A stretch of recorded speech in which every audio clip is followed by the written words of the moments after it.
அண்மை செய்தியாக பார்த்து வருகிறோம். சென்னை உயர்நீதிமன்ற நீதிபதிக்கு எதிரான புத்தகத்தை பறிமுதல் செய்ய உத்தரவு பிறப்பிக்கப்பட்டிருக்கிறது. உயர்நீதிமன்ற நீதிபதி GR சுவாமிநாதனுக்கு எதிராக புத்தகத்தை பறிமுதல் செய்ய வேண்டும் என்ற உத்தரவு பிறப்பிக்கப்பட்டிருக்கிறது. அந்த அண்மை செய்தியை பார்த்து வருகிறோம். கீழைக்காற்று பதிப்பகத்திற்கு எதிராக தாமாக முன்வந்து நீதிமன்றம் விசாரணை நடத்திய நிலையில் நீதிபதிக்கு எதிரான புத்தகத்தை பறிமுதல் செய்ய வேண்டும் என்ற உத்தரவை பிறப்பித்திருக்கிறது. இது தொடர்பான விவரங்களை வழங்குகிறார் நமது செய்தியாளர் மதியழகன். வணக்கம். மேலும் விவரம். திருப்பரங்குன்றம் விவகாரத்தை சுட்டிக்காட்டி சென்னை உயர்நீதிமன்ற நீதிபதி GR சுவாமிநாதனுக்கு எதிரான புத்தகம் சென்னை 49வது புத்தக காட்சியில் விற்பனை செய்யப்பட உள்ளதாக அறிவிக்கப்பட்டுள்ளது. நீதிபதிக்கு களங்கம் விளைவிக்கும் வகையில் உள்ள இந்த புத்தகத்தின் விற்பனைக்கு தடை விதிக்க வேண்டும் என வேலூரை சேர்ந்த நவீன் பிரசாத் என்பவர் சென்னை உயர்நீதிமன்றத்தில் மனு தாக்கல் செய்துள்ளார். அந்த மனுவில் புத்தக காட்சியில் இந்த புத்தகத்தை விற்க அனுமதித்தால் அது நீதி நிர்வாகத்தில் தலையிடுவது போல ஆகிவிடும் என்பதால் இந்த புத்தக விற்பனைக்கு அனுமதிக்க கூடாது என அரசுக்கு மனு அனுப்பியும் எந்த நடவடிக்கையும் எடுக்கவில்லை என கூறப்பட்டுள்ளது. இந்த புத்தகத்தை பறிமுதல் செய்து விற்பனைக்கு தடை விதிக்க வேண்டும் எனவும் மனுவில் கோரிக்கை வைக்கப்பட்டுள்ளது.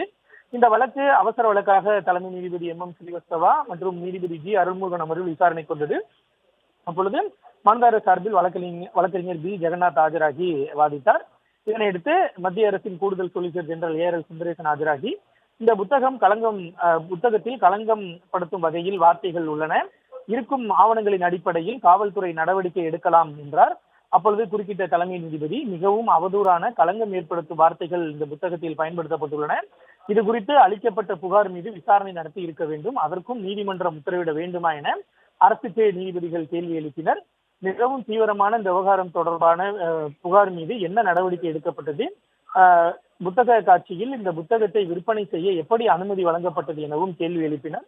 மேலும் அறிவுசார் தளமான புத்தக காட்சியில் இது மாதிரியான செயல்களுக்கு அனுமதி வழங்க முடியாது என்றும் தெரிவித்தனர். தமிழ்நாடு அரசு தலைமை வழக்கறிஞர் PS ராமன் ஆஜராகி புத்தக காட்சி நாளை முதலமைச்சரால் துவங்கி வைக்கப்பட இருக்கக்கூடிய நிலையில் இது போன்ற செயல்களை முதலமைச்சர் விரும்பவில்லை என்றும் புத்தக காட்சி என்பது அரசால் நடத்தப்படவில்லை, பப்பாசி என்ற அமைப்பால் நடத்தப்படுவதாகவும் குறிப்பிட்டார்.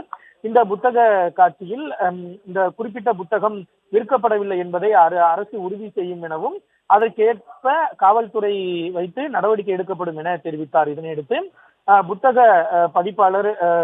இதனையடுத்து அந்த குறிப்பிட்ட புத்தகத்தை பறிமுதல் செய்ய நீதிபதிகள் உத்தரவிட்டனர். மேலும் புத்தக பதிப்பாளர் என கீழைக்காற்று பதிப்பகம் மீது தாமாக முன்வந்து நீதிமன்ற அவமதிப்பு வழக்கை விசாரணைக்கு எடுத்துக்கொண்ட நீதிபதிகள் இது தொடர்பாக 3 வாரங்களில் பதிலளிக்க பதிப்பகத்துக்கு உத்தரவிட்டனர்.